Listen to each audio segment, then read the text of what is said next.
Episode 5. Let's start over. God. You gotta leave it, dude. That's just how you do every intro. Yeah. What's going on, everybody? Welcome to the 5th episode of Popcast. My name is Christian. And I am Everett. Hey, Chris. Hey, Everett. How's it going? Well. We shot this... So let's see. By the time people are watching this, it's going to be Friday. Today's Monday, and we shot on Saturday. Yes. It was a good time. I'm still hungover from it. It was nice. I thought it was a good one. Yeah. So we haven't filmed anything in about a month. I actually just was on Annex 1, the last short film we dropped. That was February 20th. Then Sucker. And actually... No, you know what? That's what I think I'm thinking of. Mm-hmm. Sucker was February 20th when we released it. Yeah, Annex was quite a bit ago. Yeah, I just got Annex on the mind, man. Annex. So we filmed a sequel to Annex 2. We got some new faces in it, which is really nice. New guy that I just met for the first time. I think Everett, you've known him for a little bit. Guy. Very good actor. Yeah. Very fun to work with. Hopefully we work with him in the future.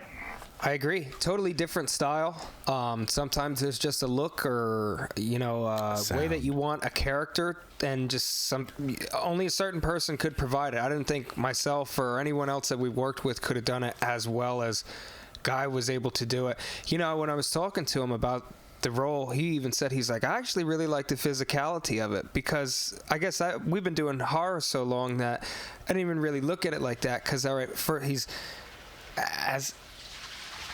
can I say this? Yeah, I don't spoil. I'm not trying to spoil it. No spoilers. I don't even know, dude. I don't know when it's getting released. Tomorrow. I don't know if people have seen the film tomorrow or not. Tomorrow. Go for it. Who cares? Yeah. 30 people are going to watch this. Okay. All right. Well, he said he liked the physicality of it with turning and that run and stuff. And I think he was onto something with kind of how maybe wanted the character to be a little bit, maybe not so comically so, but like Vincent D'Onofrio in Men in Black. When he turns, and it's like he's clearly not this guy, and knows how to walk and stand up straight and carry a conversation, but just everything is off. Agreed. Plus, he had the voice for the role. He played a cocky business owner, basically. Yeah, I said be very pompous, snarky. Yeah, he did it well. Yeah. What am I doing? Anyway, go on. Don't mind me. Oh, all right. Yeah, so there were definitely some limitations. As soon as we got there, we had a limited time, the location, which we spoke about briefly in the last episode. And then it started raining, which kind of put a damper on things, pun intended. I think it rained for 40 minutes? I think it rained a little bit longer than that. We just weren't outside for most of it. And then, daylight savings happened, so we had to wait for it to get a little bit darker out, so we had to kill time and film some stuff inside. And, just with the limitations that we had, there's obviously some things that we look back and we say, I wish we could have did this. I wish we did this differently. But, I think the scheduling of the shoot was basically on par with what I was picturing. The script was only 4 pages, and I was like, that's about five hours or so. Shooting time wise? Yeah, shooting time. A little bit over, like you mentioned, I thought it was going to get darker a lot faster. We got on set at 4:30 and couldn't really... What time did we get the exterior shots? I think around 7. 7 for the one, and then... Guy was the last scene we shot, and so probably around 10. We finished the martini shot at 10:30 or so. Yeah. Tear down and get out of there. It all worked out, honestly. The rain cleared. Everything was fine, because the pre-production of this has been such a bitch, waiting to see if we were going to get the set. And I think when people watch Annex 2, see this is why our heart set on that location, that hallway, just everything that location had to offer. It wouldn't have been... Even if we got a nicer looking building or whatever, it still wouldn't have had the same vibe. And I think they're yeah, it really worked out. But I know that you compare this to Invasion of the Body Snatchers. To an extent, I guess if I had to elevator pitch it in 20 seconds, it'd be listen, it's kind of an episodic format of something taking over the town. Like, we want it to be bigger than it is, but that's okay because we don't know exactly where it's going yet. So as long as we have that in our back pocket, like we have this premise, and I'm excited to see what it could become. I see it like The Faculty, which basically is also correct based off of that, but just the picturing it in my mind beforehand of Guy running down the hallway just reminded me of what's his name, the principal in The Faculty. That's all I pictured in my head leading up to the shoot, and then this location was like, it's not a school, but it might have. Was it? No, that wasn't the school. It looks like an old private school. I think there's nothing creepier, and it's a very low budget thing to do. If you have a hallway there's nowhere to go, it's cornered off, and something's running at you full speed, something that should not be. That scares the shit out of me, and something crawling towards you. Nope. Doesn't matter what it is. It freaks me the fuck out. I'm a wimp. Well, we lucked out with it. Yeah, I guess. No, I agree, though. That I'm a wimp? No, that it's just fucking frightening with something flying at you. Yeah. Yeah, so it's coming out tomorrow. We will be setting the premiere probably early, like 9:30, 10 a.m. Okay. So if you have nothing to do, tune in, set a reminder, and watch that shit. Comment on it, share it, bless you. Thank you. And subscribe if you haven't yet. It would help us out, and we'd appreciate it. So, building off that, got that out of the way. You want to get into the real topic of today's episode? Sure. Episode 5, the episode of Scorsese. Are we doing that right now? Are we doing Scorsese? We can if you want. What would you like to do? If you want to kick it to horror, we can. The one thing I will say, if we're going to go through a filmography, pull a cell phone up and start at the bottom. Because I think it was just, with the Tarantino thing, we learned it was a little slap shot all over the place. And a little bit. If we're going to do it, I'd like to be somewhat concise with it. Are you a big Scorsese fan? I am, but not to the point where I know every single one of his films by heart. So this is probably a good idea. Okay. Gotcha. Well, I guess to immediately, before we go into like the filmography of Martin, Casino or Goodfellas? What do you like? Ooh, I like each for different reasons. I know. Which one do I like? Which one do I like more? Yeah. Which one do you think holds up, or do you appreciate? Which one would you rather rewatch? Yeah, I know. It's tough. Goodfellas. Okay. Just for the cinematography, and I don't know, but Casino is good too, man. Yeah, I'll go Goodfellas. Okay. By this much. I'm going to give that to Casino by that much. So this will be an interesting conversation because I was thinking you were going to say it. Yeah? Okay. Well, there's nothing wrong with it. Most people say Goodfellas. My first argument is Goodfellas, essentially, it's about a snitch, Henry Hill. Like, there's no way around it. So that's a point off right there. Just, I can't commend him. You know what? This is the thing. I might have saw it like that when I was younger, but now I'm looking at it. Nah, you know what? In his situation now, fucking, he knew what he was getting. Yeah, that's what I'm saying. He's a drug addict. I mean, it's a great movie, but fuck that guy. It's a great movie, though. It is. Okay, The Oneer. Oh, my God. That's like The Oneer. Yeah. If you look up any video essay or anything like that on cinematography and filmmaking, you're guaranteed to run across a whole portion of that video on that Oneer shot going through the nightclub. And the only reason not the only reason they had to do that, but one of the reasons was because he couldn't get the club wouldn't allow him to shoot the front entrance. Okay. So the genius idea that he had was like, oh, okay, well, this dude's in anyway, so he goes through the back door. Yeah, special treatment. Yeah. And it's cool if you watch it. If you watch it back, there's you could tell that when they walk in, they do a complete loop around and back to the same spot to make it seem like he's walking longer than he is. But you could see like a part of the wall in two different parts. Like they walk in and they walk through the kitchen and then they walk back out the way they came and then through the door. Yeah, it's cool. Okay. But hey, it works, man.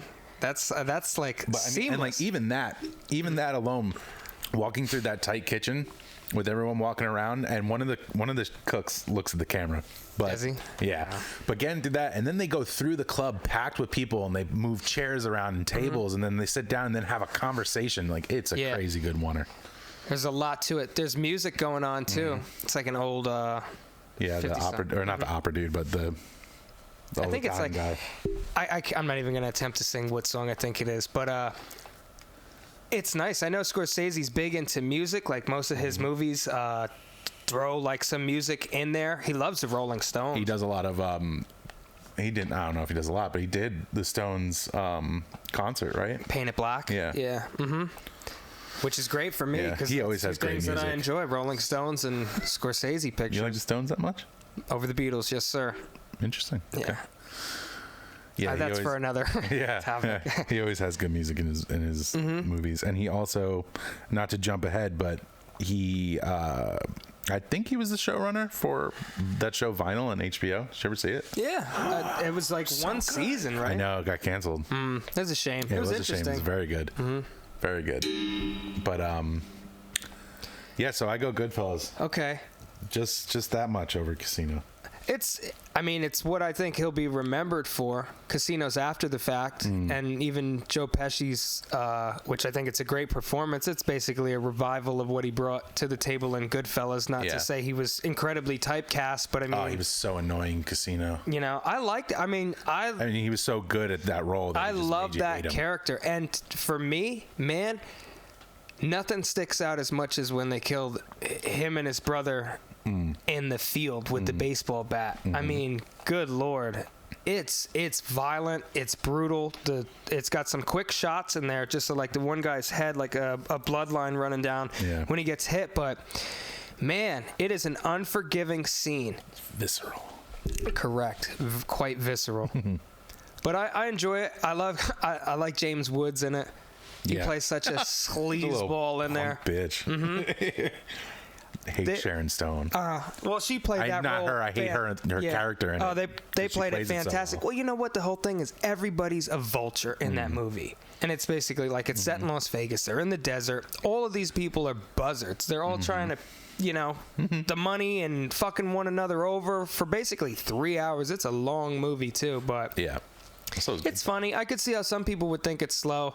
There's like definitely a whole chunk where it's not about the mob violence that Goodfellas personified so well. It's more like I didn't even know his name, Sam Rothstein, Robert De Niro's character, like his drama and him and Sharon Stone and all that, and then his kids, and then you got Joe Pesci's drama.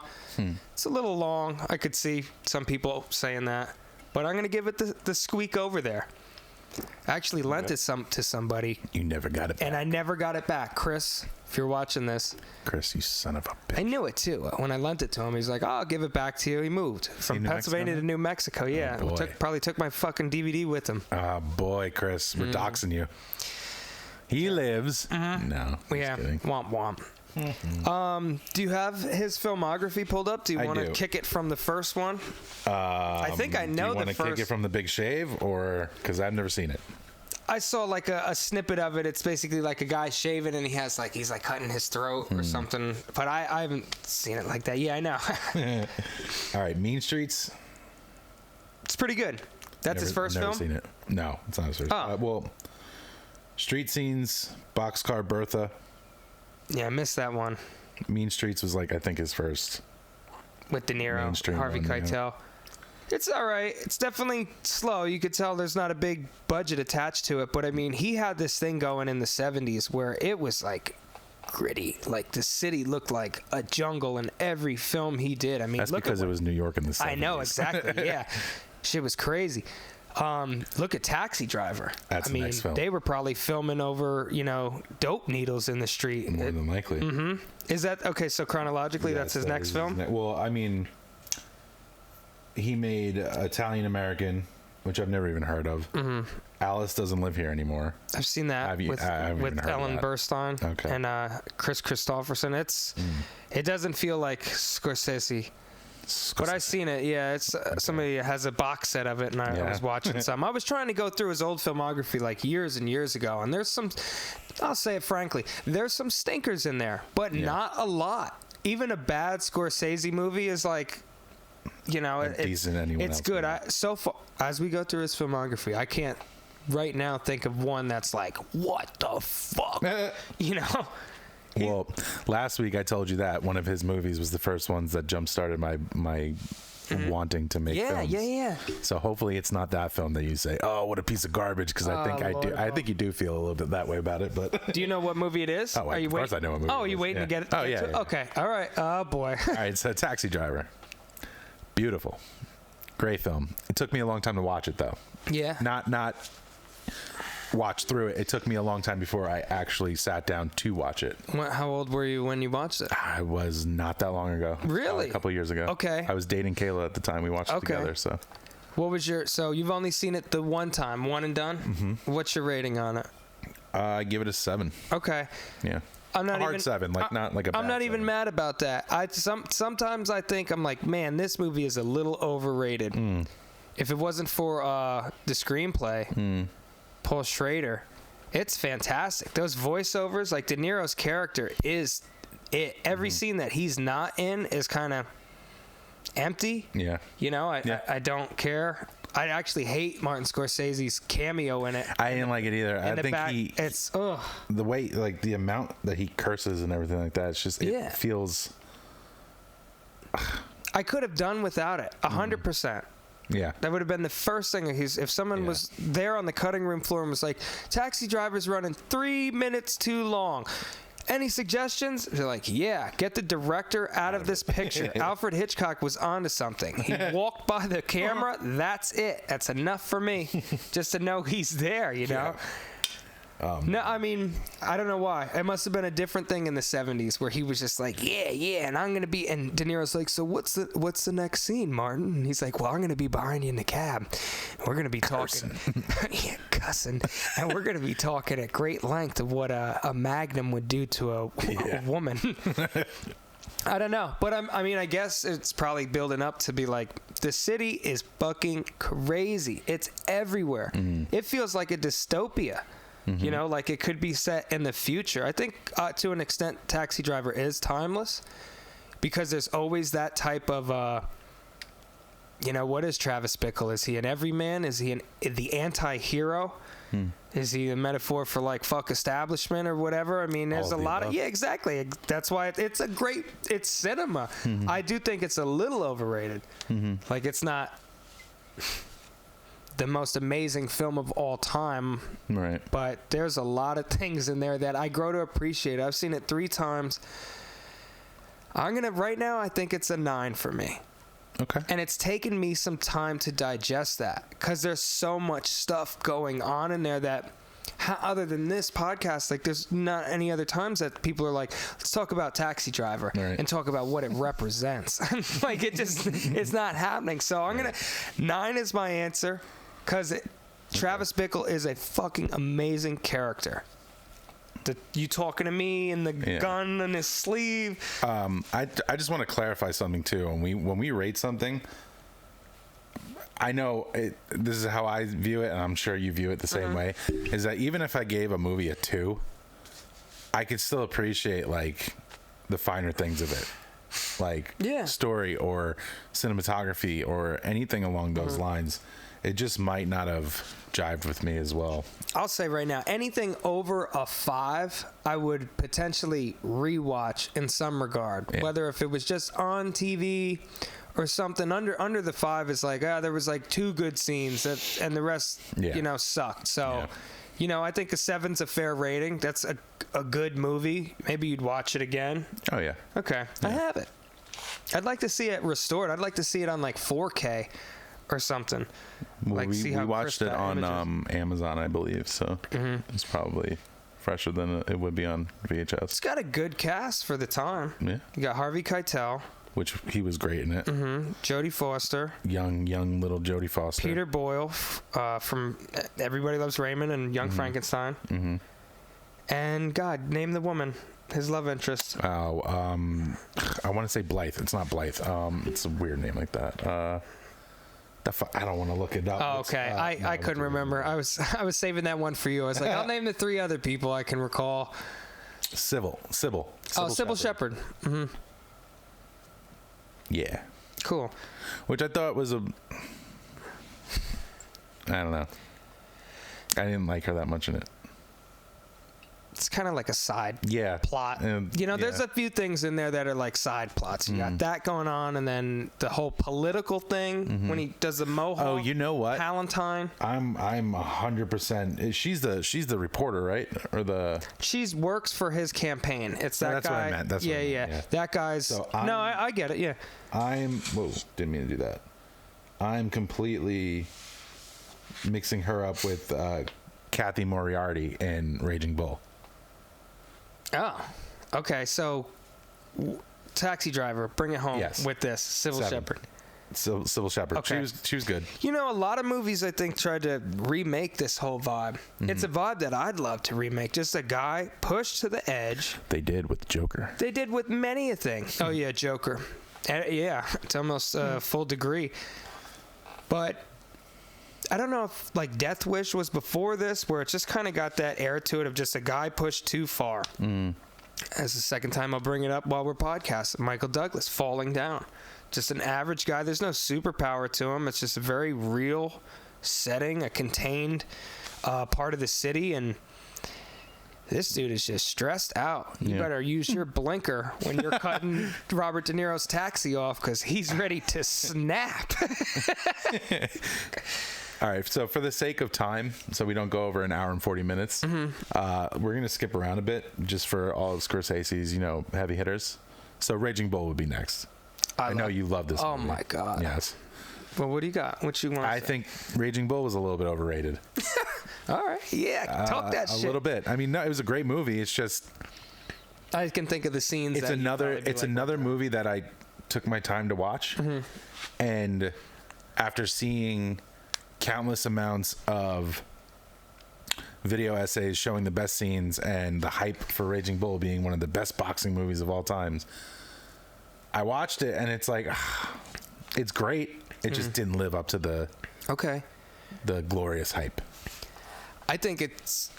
That being said, I will also give that a 7. Oh my goodness. All right.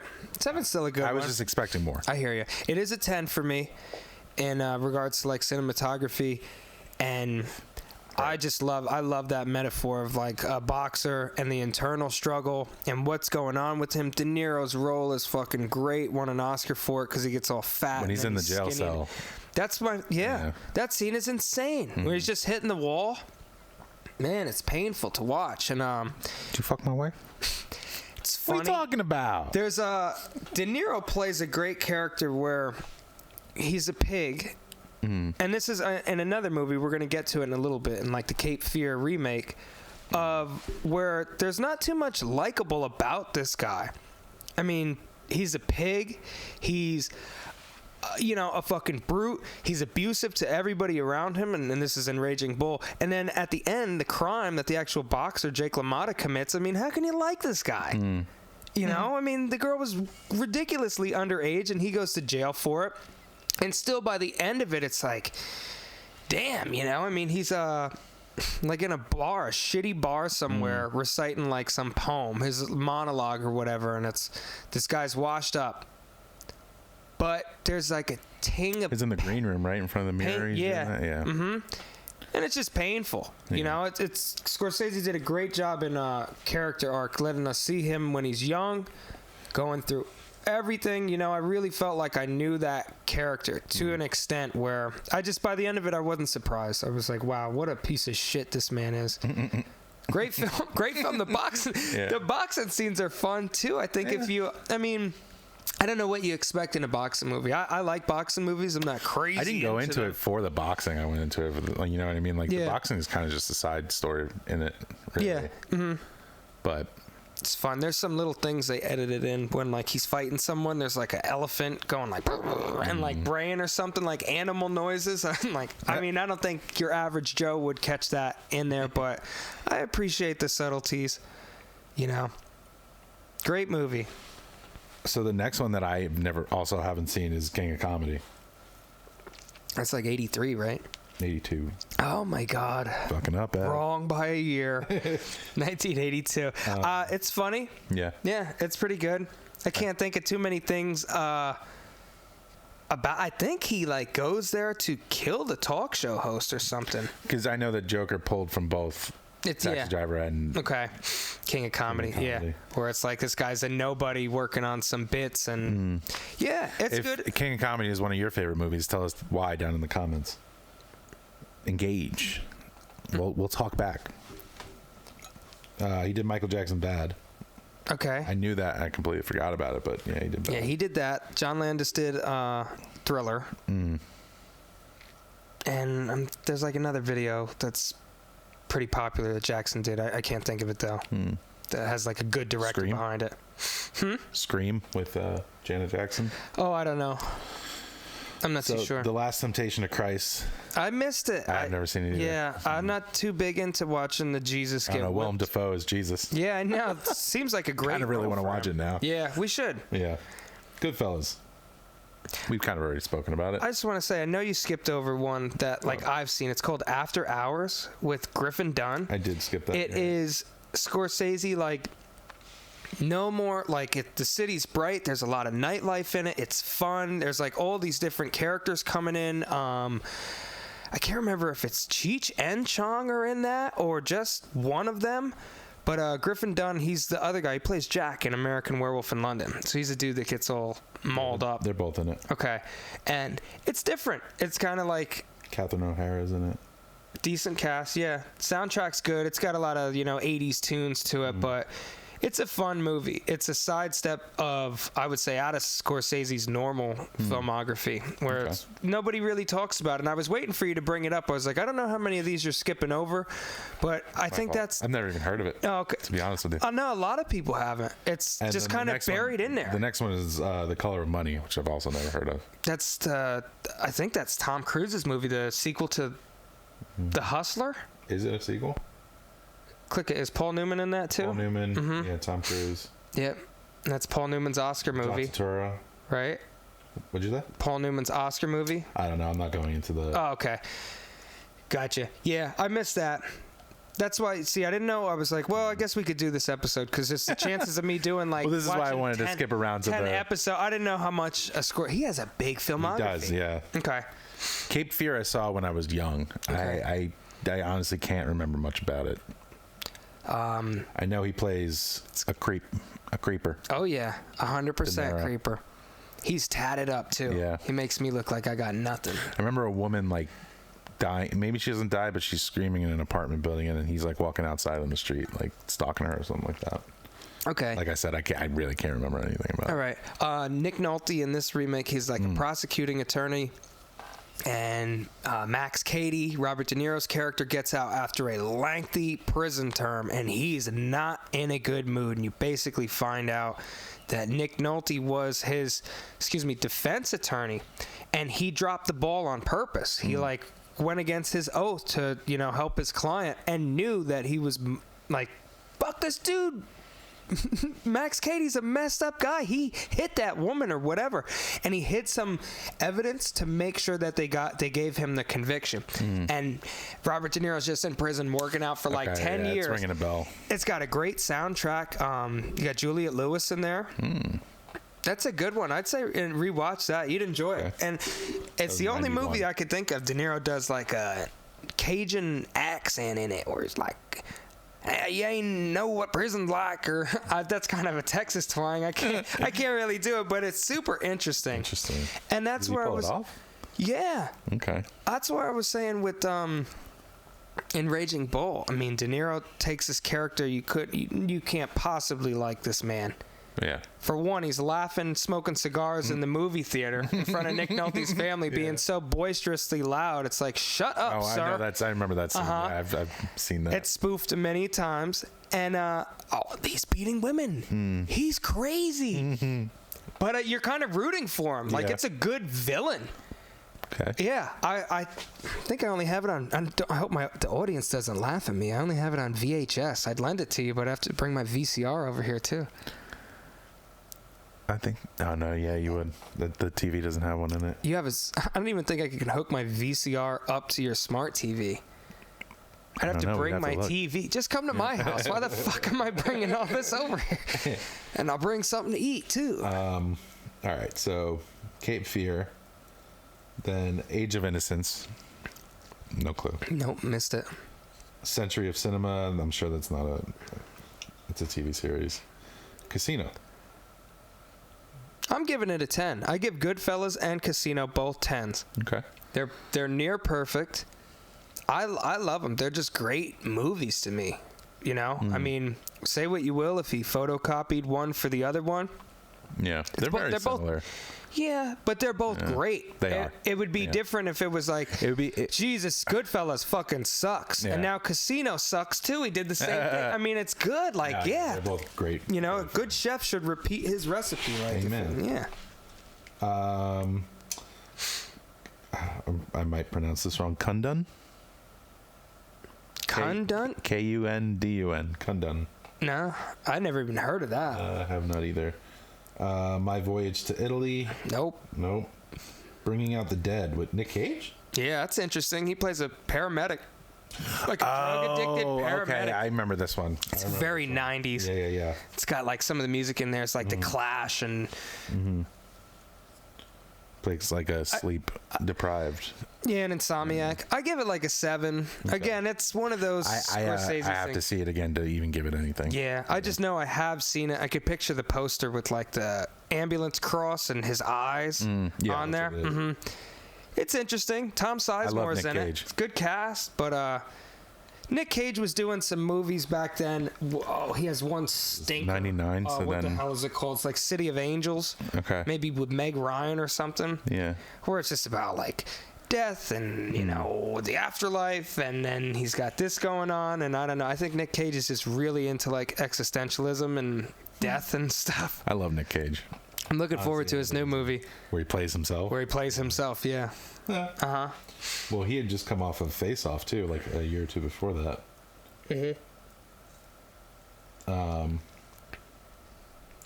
So the next one is called The Neighborhood. That's the concert movie. Okay. And then comes the film. Are you going to say? That started it off. Oh, okay. So what year is it? 2002. Is it Gangs of New York? It is. Gangs? Oh, Christ. I know. Okay, let's discuss. Yes. So 11-year-old Christian was in the movie theater, sitting on the edge of his seat, waiting for the next scene to happen and see what goes on. And I remember those huge, whatchamacallit shots on the... Like the wides of the town, the battle scenes? Like the crane shots over the battle scenes. Okay. And everything like that. Like, how the hell did they film this? Okay.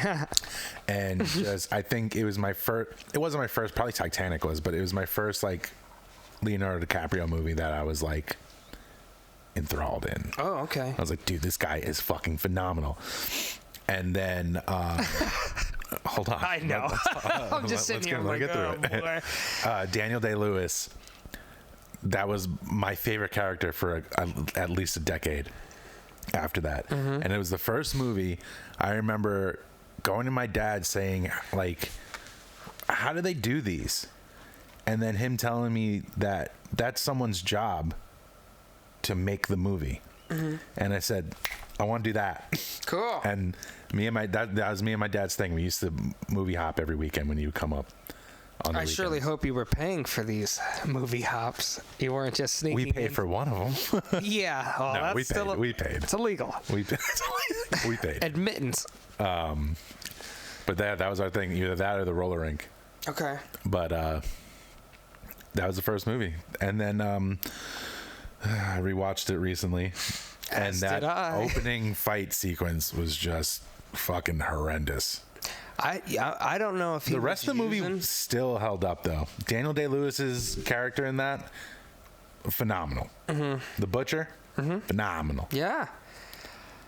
The only thing I'm gonna say is it's Daniel Day-Lewis's movie. Every scene he's not in is pretty bad.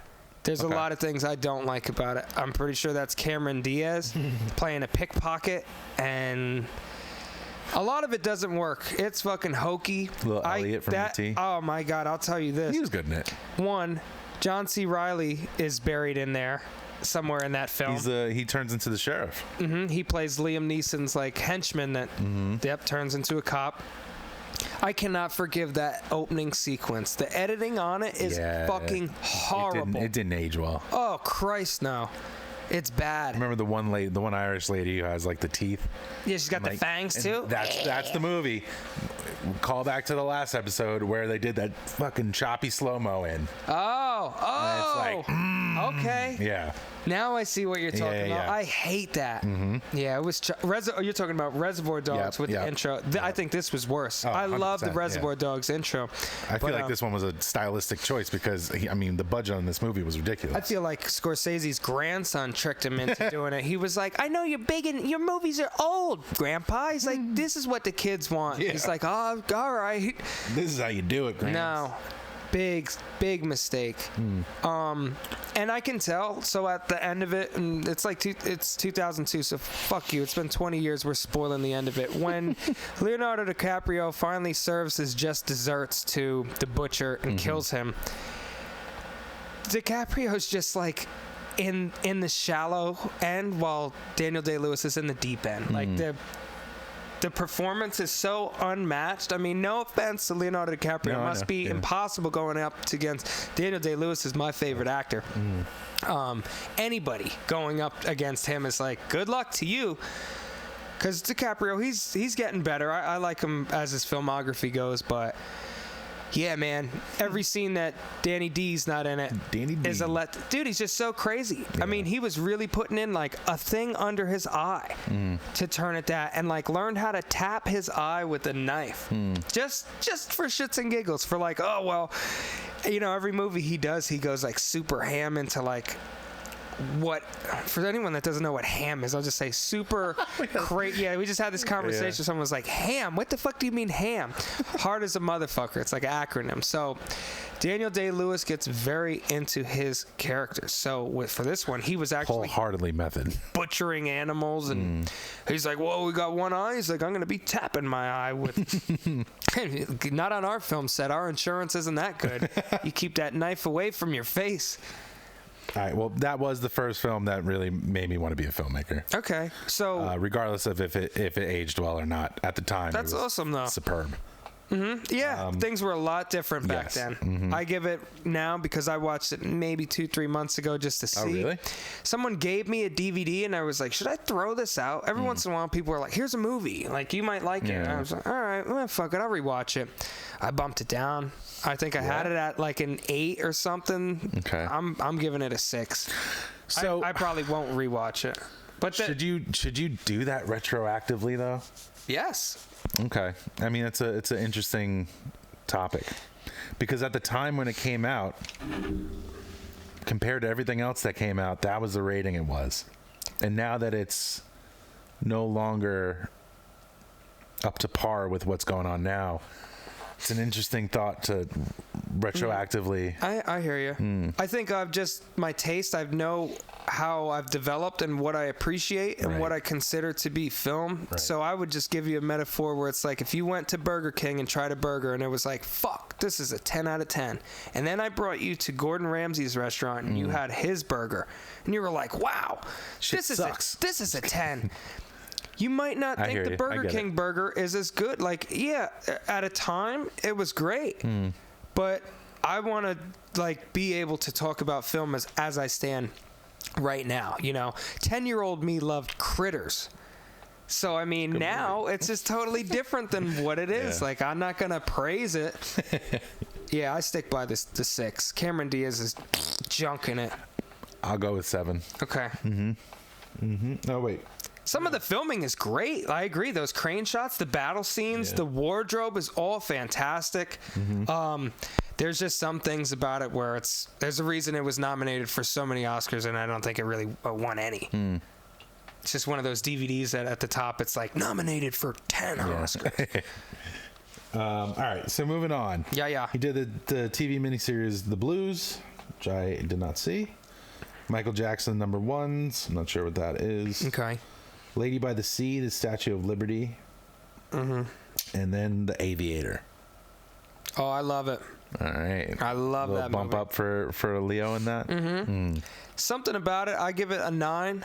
Okay. I think it's got some of the best production that Scorsese's had in any movie, because there's planes in it set in the 20s, and then it goes all the way up to like the 40s or 50s. They were CG though. Yeah. Oh no, I know that they were, but I mean, like set design, like when they're in the hangar. Everything. Kate Blanchett is fantastic in everything she does. Yes. Well, this is some trivia on this, because I love this movie. It's just one of the only times, it might have happened another time, where an actress won an Oscar playing an Oscar-winning actress. Oh, interesting. She played Katharine Hepburn. I love it. It's great. Leo's crazy. He's super OCD in it. He won't even like touch a door handle, and he's using soap until his hand bleeds. It's just interesting. I really dug how far DiCaprio was willing to go into the role. When he's like full on OCD mode, trapped in the theater with like tissue boxes on his feet and pissing in milk jars. It's super odd.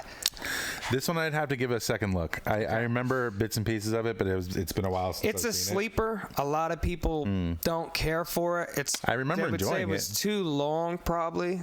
I always say it was like DiCaprio should have won his Oscar for this. Yeah. Yeah, I thought so. It's a great performance. You don't think he should have won for Scorsese's next film? What is it?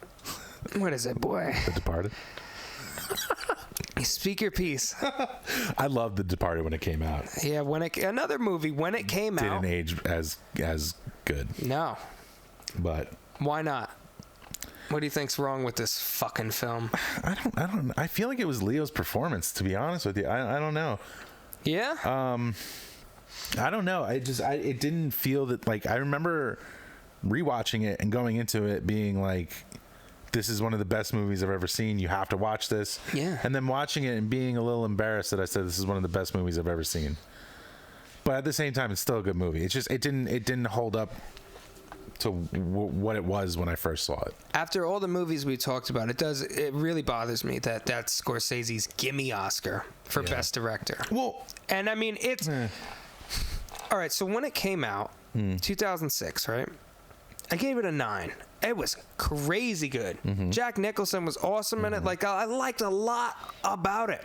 And I always think of that scene where DiCaprio's in a Greek deli eating, and these two guys are trying to hassle the owner for money. Beats the shit out of them. And the music gets louder, and he like takes the coat rack and breaks it in the guy. The editing in that is fantastic. There's some muddling about in the plot, though. We're going on a runtime of over 2 hours, 20 minutes. It's got to be that long, and if it's not, I'm shocked because it feels like it. How you doing? I'm tired from fucking your mother. Yeah. How's your Oh, wait, no. How's your mother? Tired of fucking my dad. I forget how it goes. That was one of the funniest fucking scenes, though. He's funny in it. Yeah, he is. Mark Wahlberg. He is very, very Boston. Absolutely hit or absolutely miss with what he does, in my opinion. But I think he hit and Departed. I just think there's Alec Baldwin was great in it. Something about it. I couldn't like put my finger on it. I just know that it's not up to caliber that some of these other films are, whether it's in his filmography or just movies since then, because in 4 years it's going to be 20 years old. Yeah. So things are moving differently now. I don't know. I think I personally dislike it because it's his gimme Oscar. Okay. Like, this should have happened years ago. What, with Taxi Driver? No, with Raging Bull, with Goodfellas, with... I'm surprised Goodfellas didn't. You know? I mean, I'm just so surprised that it took this long, 30 years or so, to finally get some acknowledgement. And it's like, yeah. I don't know, man. Yeah. But, I would rewatch it. Like, if it was on TV, I wouldn't skip it. I'm just not going to praise it. Right. I don't think we should put it in a time capsule and save it and show it in film schools and be like, this is Scorsese. This is the Gangsta Mafia. Like, it's his cookie cutter movie. He knows what to do because the formula worked so well 10 years before that. And it was like, I'm going to use Rolling Stones. I'm going to use voiceover narration. I'm going to do these panning shots. Matt Damon was decent in it. Yeah. It's crazy going back and seeing how skinny he is. Like, I mean, it's not like he's thick now, but he's like a twig in it. Yeah. It looks like he has 2 different body types. Well, I'm giving The Departed and Matt Damon's 2 body types 6. I'll still give Departed a 7.5. Okay. Yeah. Next up, we got a few music video type of probably haven't seen them. And what's Shine a Light? PG-13, 2008. Never mind, it's Stones. That's the Rolling Stones thing. It's rated PG-13, so I thought it was a narrative. Okay. Next up, Shutter Island. Shout out to Mr. Cook. Oh, Curtis's dad? Yeah. Curtis Cook. Okay. I love it. I love so much about it. I give it a 9. I would agree. The atmosphere of the movie's great. Mm-hmm. I personally love, because my second favorite movie of all time is One Flew Over the Cuckoo's Nest. Okay. Something about a psych ward. It's intriguing to me. I like that one's more of a sad comedy, though. Just that it's in a psych ward, period. Okay. Anything. I'm down with that. It's just like, why are people in here? Because, the insane fascinate me. I wish I can watch it again for the first time. Who? The Departed. Or not The Departed. I'm sorry. The Shutter Island. Shutter Island. Okay. I wish I could watch it again for the first time. So I can. The puzzle feel that of twist. The movie. Yeah. I can feel that twist again. Because boy, that was. And you get a lot of people be like, "Oh, I picked that up like 5 minutes into the movie." Whatever, I didn't, and it fucking worked for me, and that's what made me love the movie so much. On top of it being so well written, and it being such a good, like noirish, psychological thriller. It's dark. Yeah. Everything about it, like when he's on, like running through the island, and it's kind of raining, and man. And then it gets you paranoid about what they're doing. Like, they give you cigarettes. They put the drugs in the cigarettes. Yeah. It's like, holy shit, who do we believe?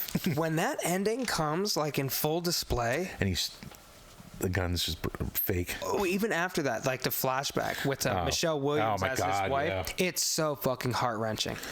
And that scene for him, that scene for him, when he pulls them out of the lake. And she's just sitting there. It's disturbing. It really is. And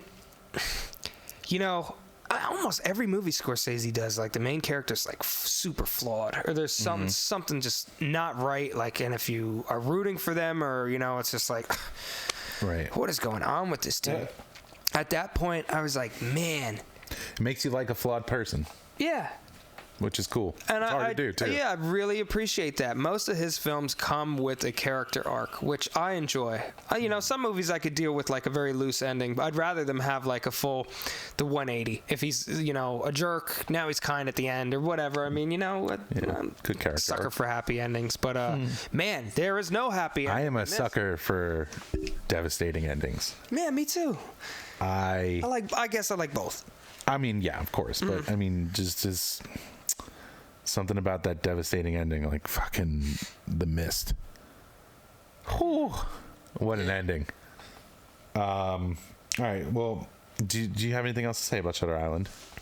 I might rewatch it. I might too. Yeah, I haven't seen it in a while. I've seen it a few times. It's a good movie, and it hits you on a lot of emotions. One, it's very fun as he's going into the detective mode. I'm engaged with it. Scorsese's got me like, all right, well, what? I feel like I'm on the island. I said, what the fuck's going on here? Ben Kingsley? Yeah. What the fuck? And then it's kind of funny. It's sad. It pulls a lot of emotions. It's very well orchestrated. And I would say that movie, if you did not know Scorsese's name, like if you didn't read directed by on it, I would have no idea. Yeah. Like I can't even think of who could have made that film. It just feels so out of his catalog. And I really appreciate it. And I don't think there's another movie he worked with Mark Ruffalo. And then he went on to... Then it's funny because Scorsese then went on to bash Marvel. And was like, Marvel's killing cinema. So it's like Mark Ruffalo worked with him on Shutter Island. And then Martin was like, so what are you doing after... And he doesn't talk like that, but he's like, what are you doing next, Mark? And he's like, I'm going to go play Hulk. And Martin just like rolls his eyes like, cream puff. Cinema. Yeah, Lawrence a little... You're going to kill cinema. Yeah, there you go. Yeah, you got to kill the cinema. Where's my big glasses? My glasses. Now now the podcast is coming alive. I stick by my rating on the 9. Really like it. I agree. So next up is Boardwalk Empire, which I actually never got into. Oh, I got through, I think like 2 or 3 seasons. I heard it's fantastic. My brother loves it. Yeah. Oh, yeah. Everybody involved in that is just... But you have to like history. You got to want to see a show set in 1920s. Which I love. You know, Atlantic City. Otherwise, you're going to be like... Or wherever it is. It's HBO, right? Yeah. I know from the title it's set near a boardwalk. Near an empire. Yeah. The empire's on the boardwalk. All right, Hugo. I never saw it. Junk. Never really wanted to. I don't like kids' movies. I don't like that style of film. It's just not worth my time. I did see it. I hate Sacha Baron Cohen in it. I don't know why he was cast. It's a very goofy, quirky, but not in a good way comedy, and there's way too much CGI in it. The whole thing's CGI. Correct. That's what I mean. There's way too much of it. It's a cartoon. Is it supposed to be, though? Like, was it based on a comic? It was, oh, wait a minute. No, I'm thinking of a different movie. Okay, no, I'm sorry. You're right. It's not a... interesting, because both of them were in, Let Me In. The kid? Yeah, and, what's her name? Chloe Grace Moretz. Okay. Anyway, moving on. I guess, you know what, know what? I will say, though, I watched a video essay on that Warner shot through the apartment building. Yep. And it was green screen and how they went through it. That was fucking phenomenal. Yes. You know what? Maybe I will give Hugo a chance. Okay. I was just about to, like, before I get mauled in the comment section, there is some beautiful filmmaking. That's what I'm saying. Just because I'm saying it's junk. Like, it's Scorsese, like, okay, yes, of course the filmmaking is going to be very... I can't even think of the word. But polished? Yeah, I guess. Like, we expect it to be good. And, of course, that style, it's awesome. It's a very hard shot to pull off. I was not engaged by the story. I'm not into that. I don't want to watch a kid's movie. Amen. So, I'm giving it like a 5.5. I will refrain from... You'll probably give it a 10. All right, next up, Wolf of Wall Street. That I give a 10. There you go. I give it a 9. Okay. Just because... Such a fun movie. Everyone was like, oh, Leo should have won the Oscar for that. I think he should have. And I just feel like, man, y'all, go back 7 years, you're insulting The Aviator. No one wants to watch The Aviator because it's fucking slow and it's boring. But the acting's really good. And, you know, in this, he's just so crazy. Yeah, I love it. You know me, I love the stock market and stuff. That movie gets me hype for investing. I think that Jonah Hill should have won, too. Or did he? No, he was nominated, right? I'm trying to think if that's his second time. He was nominated for Moneyball. I don't know how it goes. He's both. 2-time. Yeah. They joke about that, and This Is the End, where it's like, it's me, Jonah Hill, 2-time Academy Oscar nominated Jonah Hill. It's really fun. If you haven't seen Wolf of Wall Street at this time, you got to see it. I mean, I feel like everyone has seen it, so... talking about it. I never really got anything bad to say about it. I don't know why.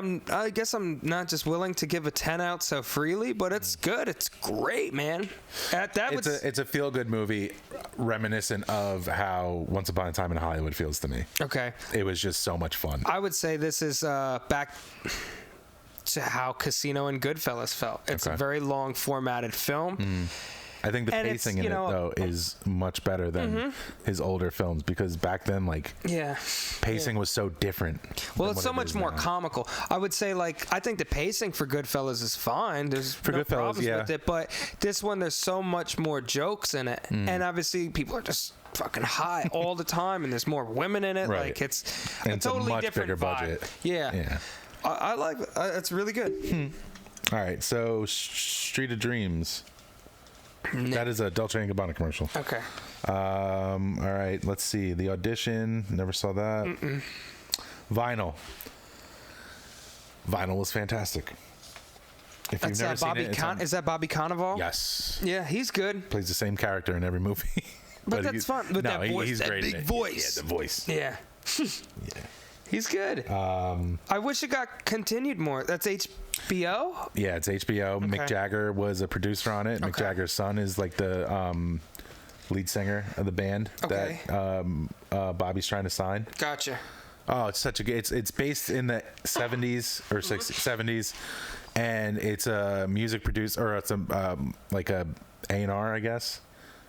The guy who pulls in artists. He starts his own label, and he tries to go like make it an empire. And there's just drugs and music, and it's just fucking. It's a blast. I would say it's one of the few shows I could think of that I'm actually kind of disappointed they didn't expand on that. Yeah, I know. I can't believe that show didn't. I guess it didn't get the views that they were expecting. Sometimes it's a shame because I do think majority of people are wrong. Mm-hmm. Like, it was a good show, and there's not a lot of it's a very content just about that particular one era, and two, the music industry. Yeah, I didn't watch Empire, is it, with Terrence Howard, like on Fox?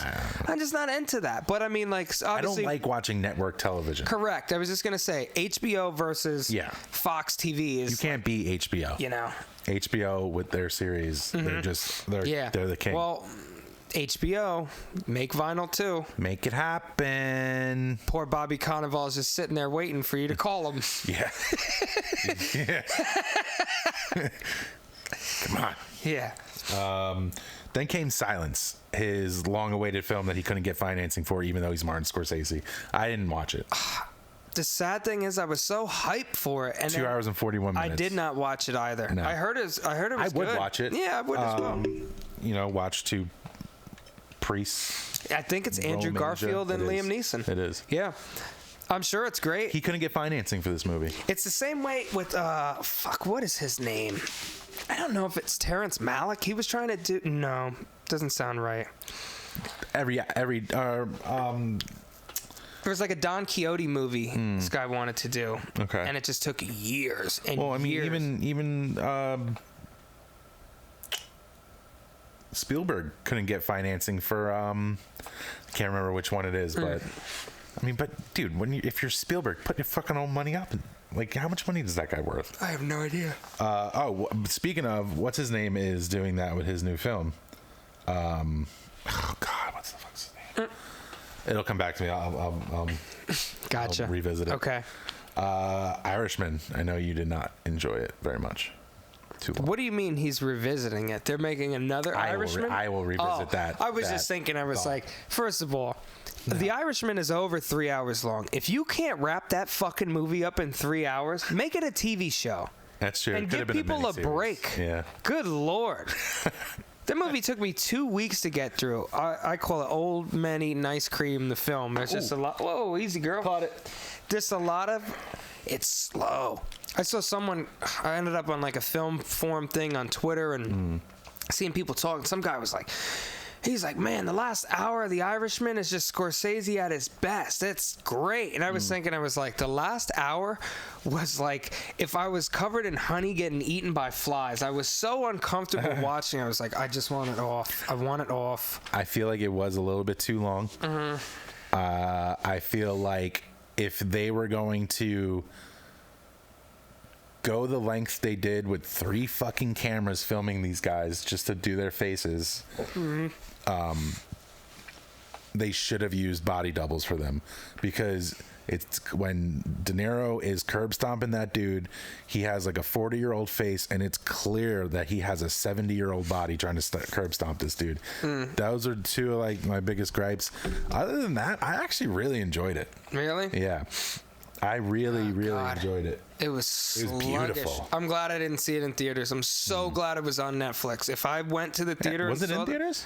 It came into they threw it in theaters, but I didn't. I thought it was straight to Netflix. Both. It was like so cinematic because it was up for Oscars and stuff that they put it in theaters too. I think it was playing in our town. 2019, so it was before COVID. It came out on Thanksgiving. I remember because I was heading down to go see my family, and I was like, damn. I was like, oh fuck. I was like, I guess let me get through this family dinner, and then I'll come home and watch this. Kayla and I watched it. I remember. I think she felt the same way. It was a little bit too long, but she enjoyed it as well. It just wasn't interesting.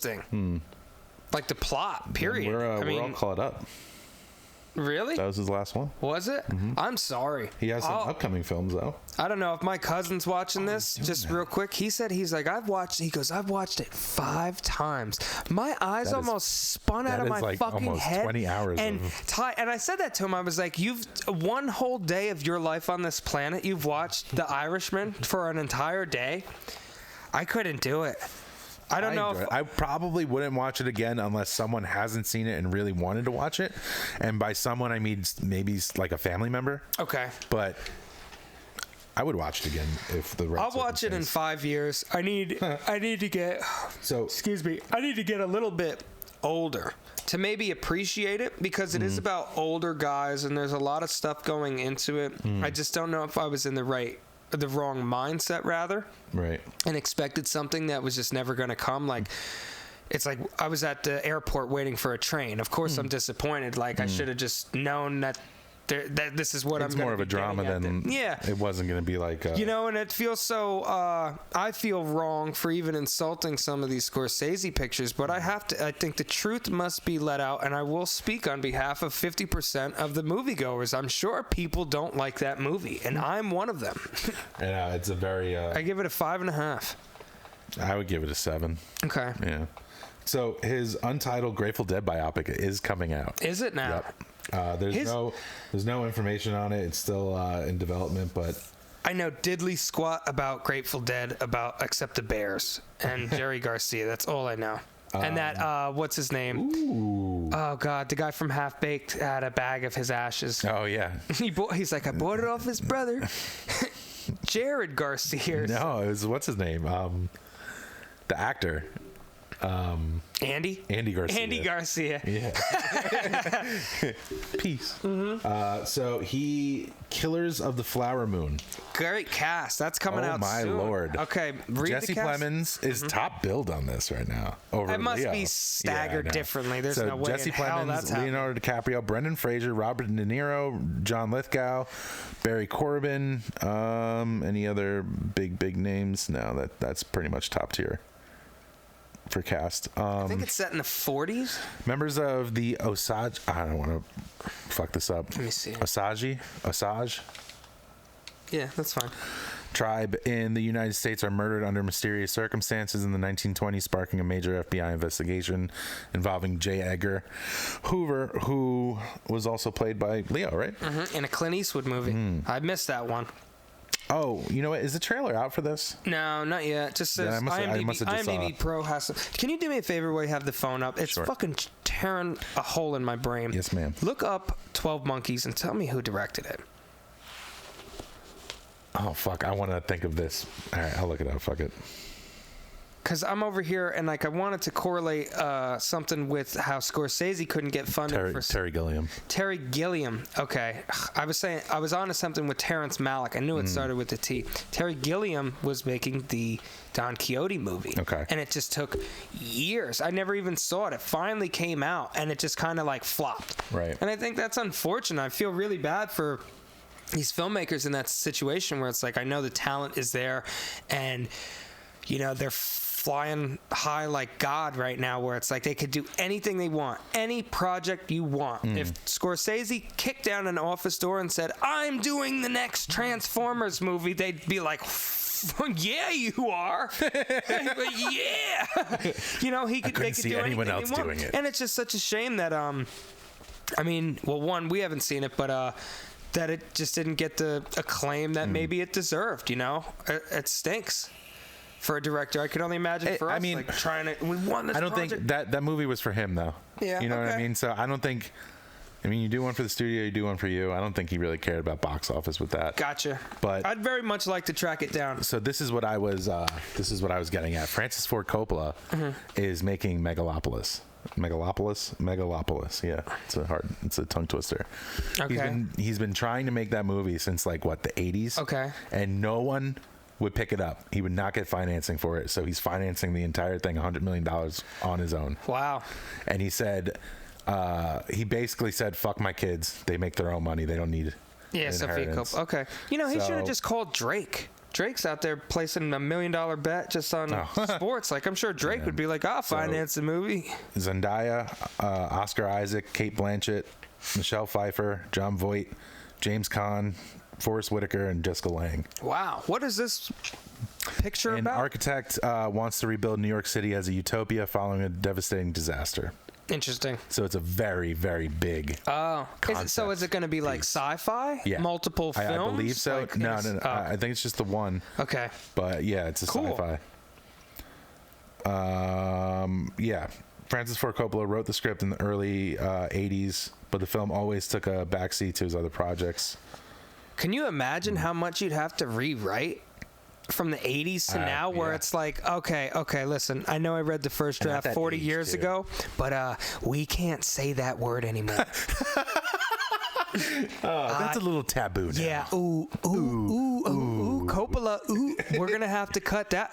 And he comes across this, he's like, I'm 110 years old, I don't care if I'm canceled. My God. Could you imagine, I don't know if he has glasses, but Francis Ford Coppola, Martin Scorsese, and George Romero all setting their glasses down on one table and not knowing who's who. Yeah, each one bigger than the last.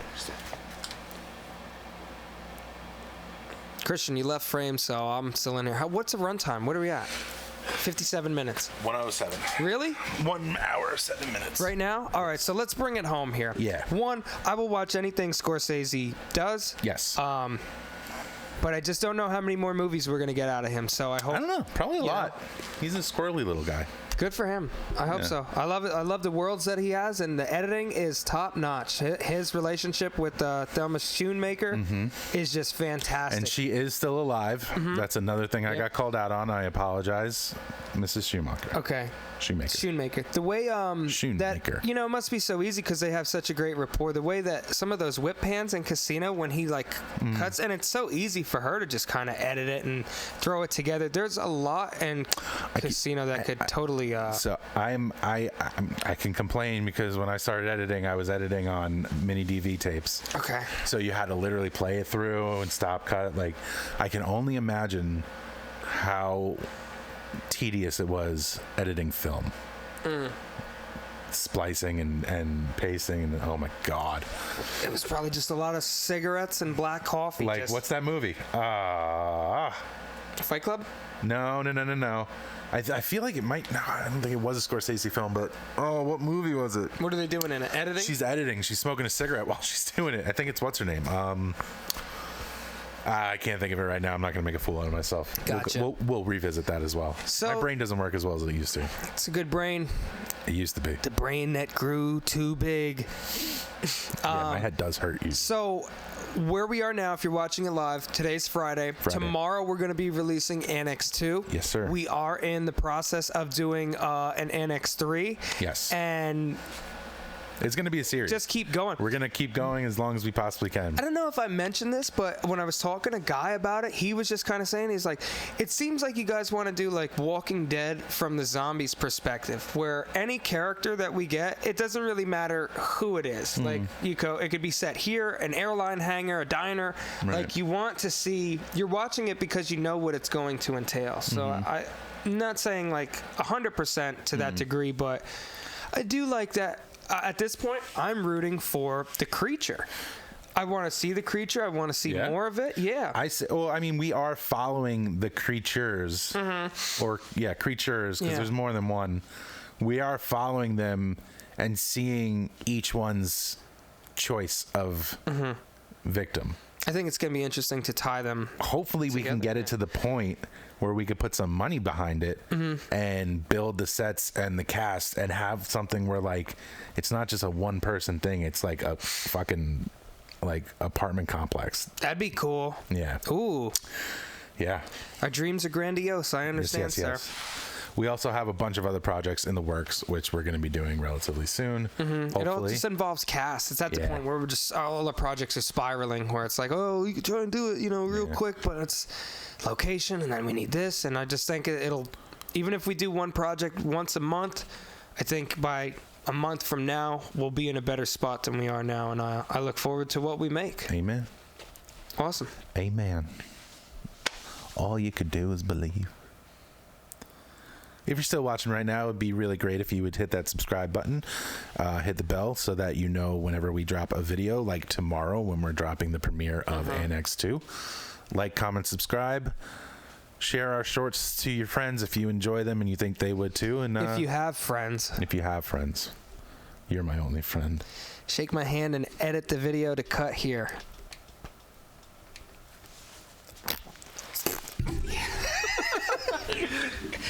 I was like, yeah, you got to remember, we end every one with that sound.